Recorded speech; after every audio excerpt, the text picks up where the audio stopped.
Brilliant scientists aren't always portrayed positively in movies. Just think of all the mad scientists with evil mustaches who want to take over the world. But one scientist in particular stands out as a man of morals and principles, J. Robert Oppenheimer. Unlike the maniacal scientists of fiction, Oppenheimer didn't want to build weapons. He wanted to understand them. And by the time he was 23, he'd already made a name for himself in the field of quantum mechanics.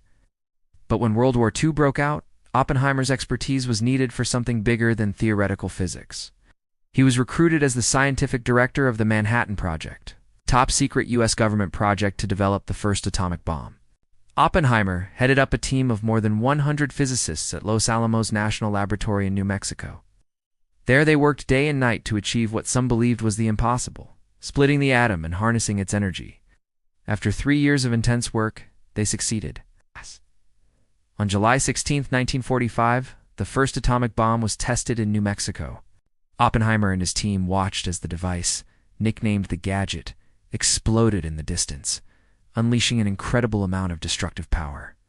It was clear that this new weapon could end the war, but Oppenheimer was horrified by the bomb's destructive power. He immediately began to have second thoughts about his role in creating it.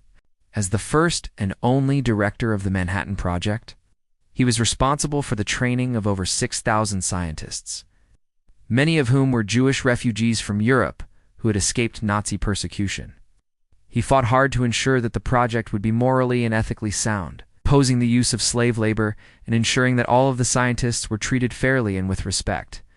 After the war, Oppenheimer became increasingly vocal about the dangers of nuclear weapons, even helping to draft the protocols for the atomic age.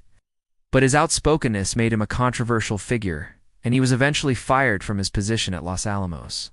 He spent his remaining years at the Institute for Advanced Study in Princeton, New Jersey, where he continued to do theoretical research until his death in 1967. Today, we remember Oppenheimer not just as the father of the atomic bomb, but as a man who grappled with the moral implications of his work and tried to ensure that humanity would learn from the mistakes of the past.